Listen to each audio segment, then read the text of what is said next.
Fundamentos da fotografia, composição, parte 4. Ao longo de toda essa série sobre composição, apresentei alguns termos que quero agora explorar com mais detalhes, assim como apresentar outros. Para construir boas composições fotográficas, é primeiro importante aprimorar o olhar, tornarmos-nos mais sensíveis, atentos a alguns elementos, os 7 elementos da arte: linhas, formas, volume, espaço, textura, tom e cores.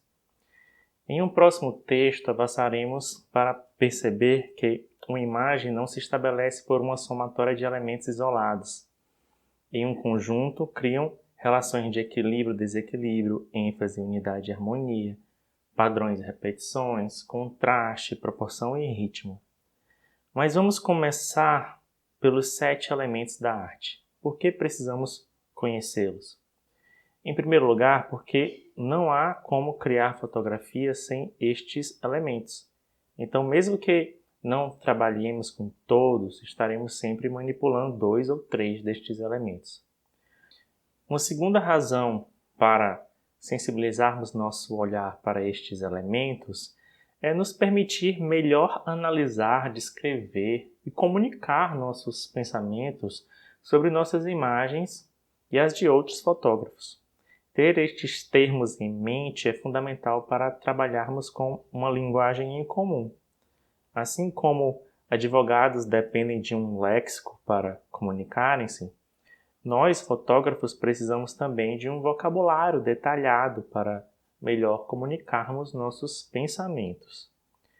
Uma fonte fundamental de pesquisa para a escrita deste roteiro foi o trabalho de Shelley Essek, para o site Thoughtco. Linhas. O primeiro elemento que quero destacar são as linhas. Seu conceito básico é um traço contínuo ou imaginário que separa 2 planos. Para a arte, as linhas são fundamentais, tudo começa com elas. Um desenhista, por exemplo, depende das linhas para criar qualquer forma. Algumas tradições artísticas indígenas centram-se em padrões de linhas. Mas e na fotografia? Embora linhas não existam por si, nossa experiência visual está repleta delas. Linhas podem surgir em nossas imagens de várias formas. Podem ser formadas pelo contorno de objetos, definidas pelo horizonte ou mesmo insinuadas por raios de luz. Cabe ressaltar que algumas formas que se repetem podem criar padrões que serão percebidos como linhas. Em Gestalt, campo que estuda a percepção visual, os princípios da semelhança, proximidade, continuidade contribuem para a percepção dessas linhas imaginárias. Você consegue ver todas essas linhas?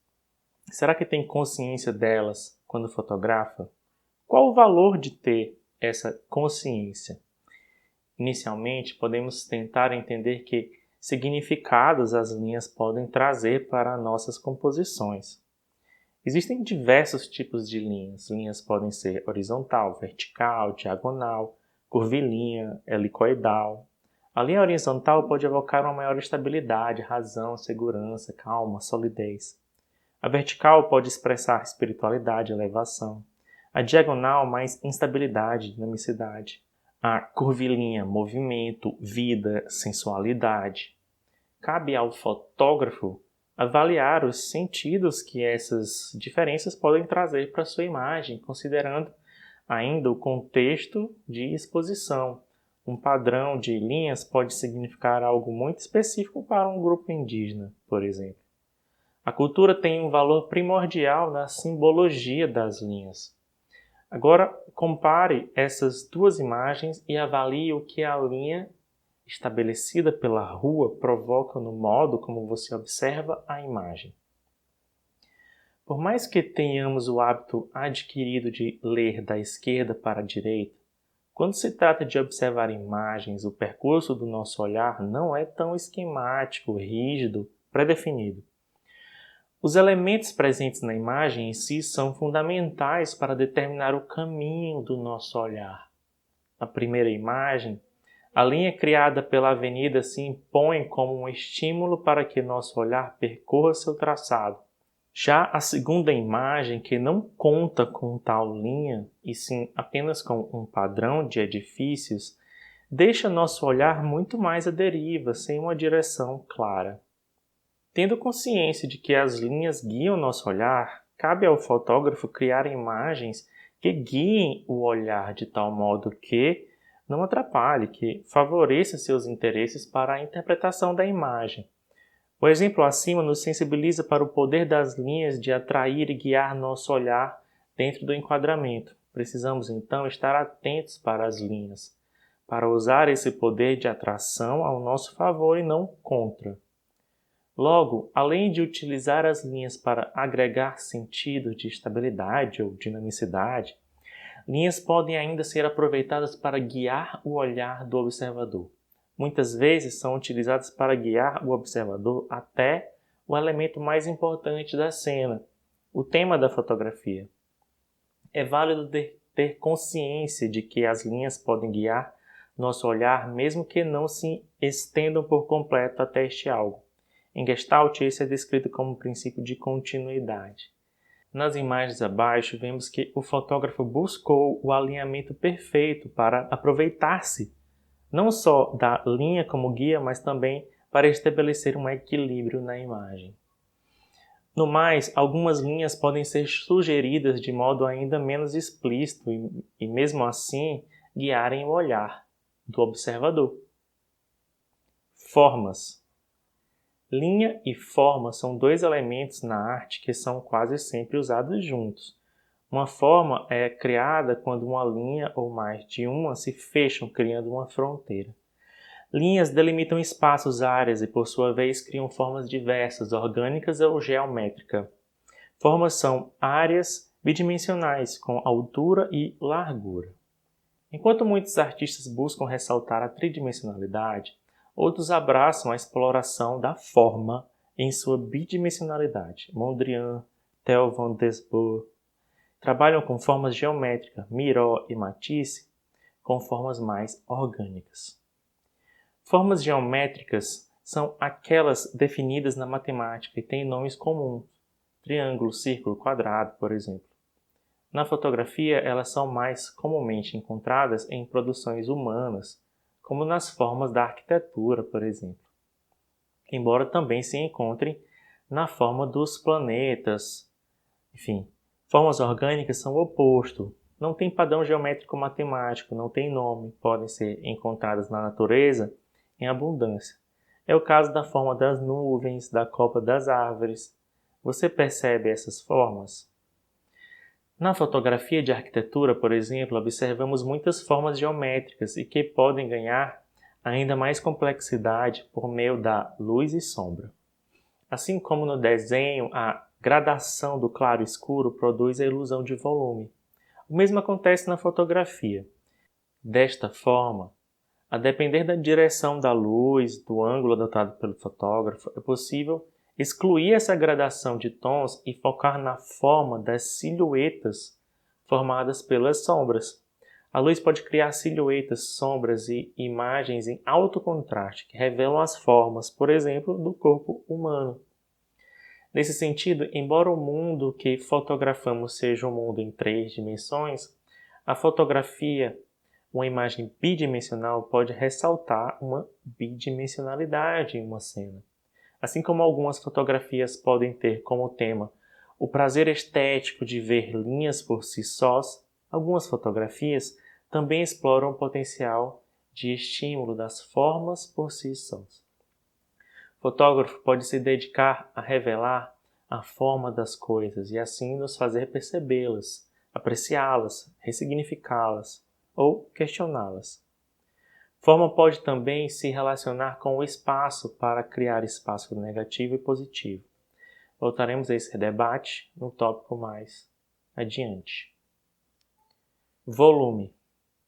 O fotógrafo pode ressaltar em sua fotografia vários elementos da composição visual. Pode dar centralidade para uma linha ou mesmo para uma forma.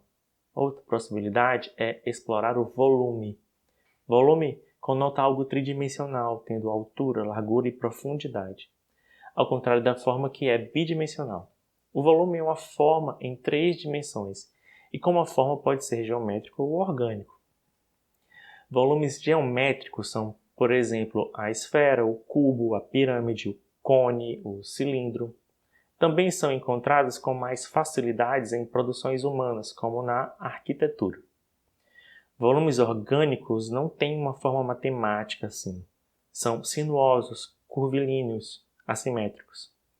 A arte do tridimensional é fundamentalmente a escultura. Contudo, mesmo o desenho, a pintura promovem a ilusão de tridimensionalidade. Essa ilusão é atingida por meio da luz e sombra, claro e escuro. A forma definida pelo contorno externo de algo somada à gradação de tons de claro e escuro cria um volume, mas, mais do que luz e sombra, importa para a ilusão de volume a gama tonal.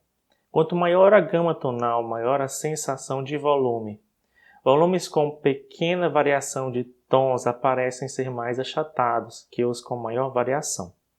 Compare as imagens e perceba que a primeira produz uma ilusão menor de volume.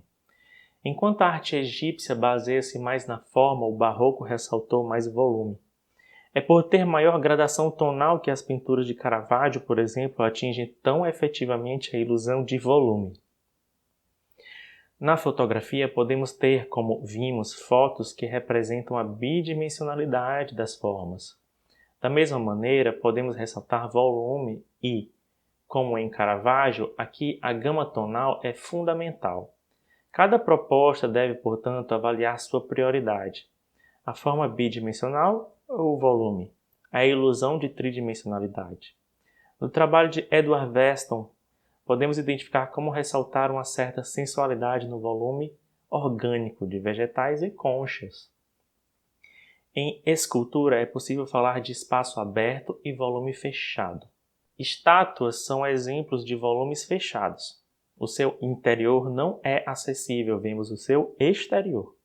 Por outro lado, é possível pensar nos volumes abertos também, estes em que vemos o seu interior, sua estrutura interna, suas entranhas, como nas obras criadas pelo artista James Turrell.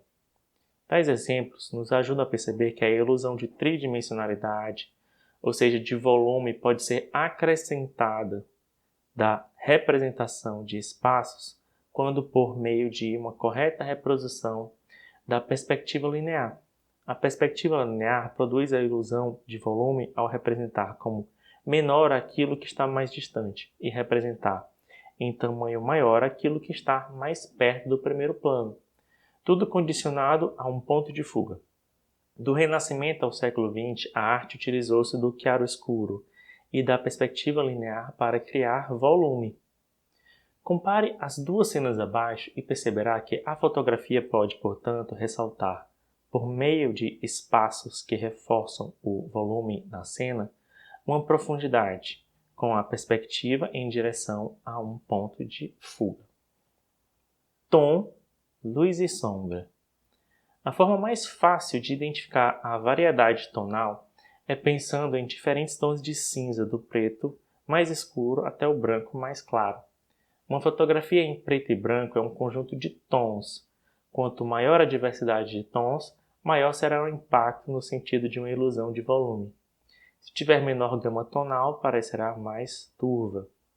É claro que isso valerá também para fotografias em cores, pois as cores também têm tons ou luminosidades diferentes. Um azul pode ter tom mais escuro ou mais claro. A imagem do céu azul, por exemplo, quando convertida para o preto e branco, pode revelar a diversidade tonal que há lá. Lembrem, fotografia é o registro da luz, mas também da ausência da luz, da sombra. Fotografias possuem zonas de tons mais claros criados pela luz e zonas de tons mais escuros, as sombras. O tom de uma imagem para a fotografia depende amplamente do modo como está iluminada e das configurações de exposição definidas pelo fotógrafo. Por isso, o tom é associado na fotografia à luz e sombra. A mesma cena com diferentes distribuições de luz e sombra produz imagens completamente distintas. Estes retratos não trazem apenas poses diferentes, trazem diferentes propostas de iluminação. Criar uma fotografia exige uma análise da qualidade da luz que ilumina a cena em questão. Diferentes intensidades, direção, natureza e cor da luz podem dar a uma mesma cena sentidos completamente diferentes. Quanto à direção, por exemplo, uma pessoa iluminada de baixo para cima é tão inusitado que o efeito assustador é bastante aproveitado no cinema de terror. Como você avalia o valor das sombras nesses retratos? Considerando o jogo entre mostrar e esconder que luz e sombra travam, é possível criar imagens bastante criativas. Devemos frisar ainda que a luz, assim como a sombra, também pode esconder. Zonas de luzes extremas ou mesmo de sombras extremas podem apagar de nossa visão certas informações. Cores. Na natureza existe um fenômeno físico chamado radiação eletromagnética, podendo se manifestar com diversos comprimentos de onda. Grande parte da radiação eletromagnética é invisível aos olhos, raio-x, infravermelho, ultravioleta. Mas existe a radiação eletromagnética que chamamos de luz visível, e é dentro do espectro da luz visível que podemos encontrar todas as cores. Em parte, as cores são um fenômeno físico, contudo também são um fenômeno fisiológico.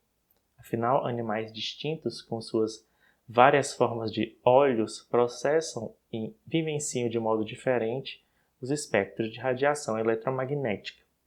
Existe, no mais, toda uma discussão sobre o quanto nossas experiências da cor não é só determinada geneticamente, mas também construída nas relações culturais. Portanto, trata-se de um fenômeno complexo. Na história da arte, as cores, de modo geral, tiveram papel de extrema importância e discussão. Houve certamente uma tendência forte, especialmente na escultura renascentista, barroca, neoclássica, de negar as cores, porém sob a influência da ideia equivocada de que a tradição clássica não trabalhava com cores. Acusou-se o colorido de apelar demasiadamente para o corpo, para os sentidos, e não para o intelecto. As imagens abaixo mostram escultura clássica sem cores, assim como estamos acostumados, e o resultado de um estudo com luz ultravioleta que demonstrou que estas mesmas esculturas eram repletas de cores. Na história da fotografia, essa resistência teve influência. Por muito, mesmo quando a fotografia colorida já era acessível, fotógrafos associaram o trabalho artístico ao preto e branco, enquanto associavam os produtos da indústria da mídia, entendidos como sensacionalistas e intelectualmente inferiores, aos apelos do colorido. Felizmente, fotógrafos como William Eggleston quebraram essa resistência e abriram espaço para a fotografia em cores no campo da arte. Em uma busca mais formalista, menos narrativa, se algumas fotos têm como tema as próprias formas, outras têm nas cores sua razão de existir. De toda forma, você deve avaliar se as cores acrescentam informações relevantes para a sua cena. Se não for este o caso, para você, busque o preto e branco. Aqui a regra da simplicidade mais uma vez se impõe. Para a proposta de muitos fotógrafos, o preto e branco é ideal por simplificar a cena, excluindo a distração que as cores poderiam trazer.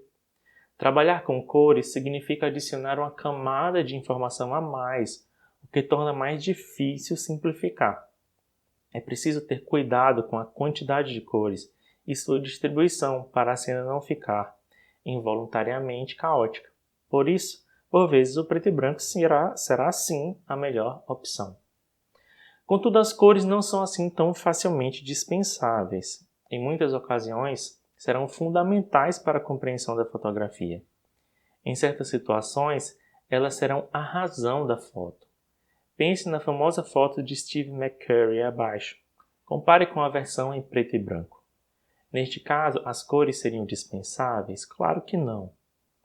O certo é que as cores podem ser mais um elemento presente em uma fotografia, adicionando assim toda uma camada de informações.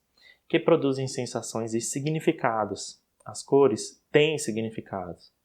Alguns argumentam que, por determinação biológica. Outros reforçam a importância do aprendizado, da cultura. Com certeza, há uma participação da cultura, seja como for. O fotógrafo deve buscar compreender os sentidos que são evocados pelas cores que está explorando. Disse que o amarelo remete a otimismo, clareza, calor. O laranja ao amigável, alegre, confiança. O vermelho ao excitante, jovem, ousado. O violeta à criatividade, imaginação, sabedoria. O azul à confiança, segurança, força. O verde ao pacífico, ao crescimento, à saúde. Embora não devamos tomar essas associações como inquestionáveis, podemos tê-las como referência. Ainda no espírito de que precisamos dominar um vocabulário que nos dê mais ferramentas de análise e que permita que nos comuniquemos melhor, podemos nos aprofundar na compreensão das cores por meio de 3 termos: matiz, luminosidade e saturação. Matiz se refere às distintas qualidades pelas quais podemos distinguir uma cor da outra.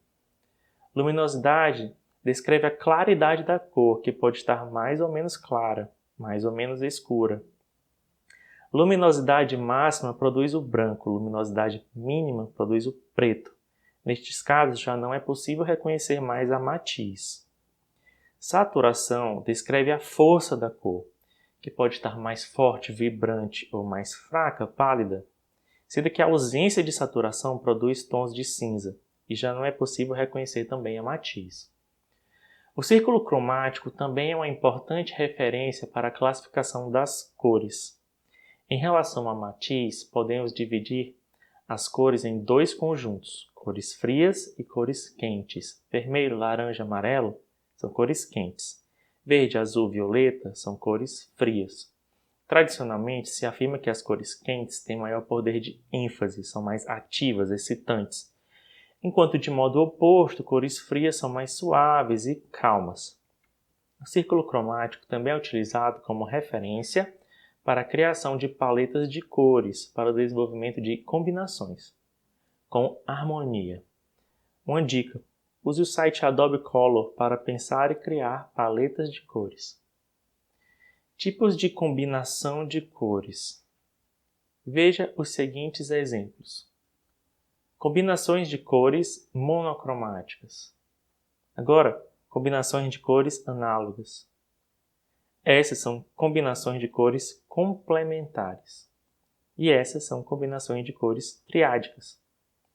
Sobre as combinações com cores complementares, podemos lembrar que são chamadas assim, pois uma provoca a outra no fenômeno da pós-imagem, como se uma desejasse a outra como complemento. Uma dica frequente lembrada é que em composições com cores complementares, uma das duas esteja mais predominante do que a outra. Textura. Textura trata de nossa sensação ao tocar algo tridimensional. É uma qualidade tátil da superfície de um objeto. Em esculturas, o material, madeira, mármore, metal, utilizado juntamente com o modo como é trabalhado, estabelecem essa qualidade tátil. A textura pode ser descrita de várias formas. Grosseira, macia, áspera, aveludada, polida, são algumas possibilidades. É interessante destacar que, por vezes, os artistas incluem texturas distintas, contraditórias, como uma forma de ressaltar esse aspecto de suas obras. Mas é possível falar de textura em trabalhos artísticos bidimensionais, como a fotografia ou o desenho, com uma sensação evocada visualmente, embora não constatada no tato. Neste caso, como volume, também podemos experimentar a ilusão de textura em uma fotografia. Na fotografia, a textura pode ser ressaltada com a direção da luz e com sua natureza mais dura, de modo a destacar, marcar as sombras. A direção da luz é fundamental se o interesse for diminuir a textura. É para apagar essas marcas de ruas que muitas modelos mulheres são fotografadas ou filmadas com iluminações mais frontais. Deixando a luz na direção que chamamos Paramount ou Butterfly, essa intenção pode ser efetivada. Espaço. Espaço se refere à área ou distância ao redor ou entre componentes de uma obra. Uma escultura com um buraco no meio tem seu efeito tanto por sua matéria quanto por esse espaço vazio. Da mesma forma, uma pintura japonesa tem seu efeito não apenas pelas partes em que o artista aplicou tinta, mas também em função das partes em que decidiu que continuassem em branco. É nesse sentido que nos referimos a espaço positivo e espaço negativo. Espaço positivo é o tema em si. O espaço negativo é o espaço que o artista criou ao redor do tema. Uma fotografia também tem um espaço positivo e um negativo. Enquanto o espaço positivo é o assunto principal, o tema da foto, o espaço negativo pode contextualizar a cena e conduzir o olhar para o assunto principal. Como explicamos em outro momento, o espaço negativo deve ter simplicidade. Do contrário, trazendo poluição, provocaria dificuldade para o observador entender o que é o tema principal da cena. É importante ainda ressaltar que o espaço negativo pode trazer informações de contexto fundamentais para a compreensão da cena. Um grande espaço negativo significa diminuir o tema, o que pode dar a ideia de ser algo ínfimo, isolado, em meio à imensidão, ou mesmo de estar livre. Já um espaço negativo muito reduzido pode enquadrar de forma muito claustrofóbica o tema, ou, pelo tamanho que ganha no enquadramento, pode dar ênfase a ele.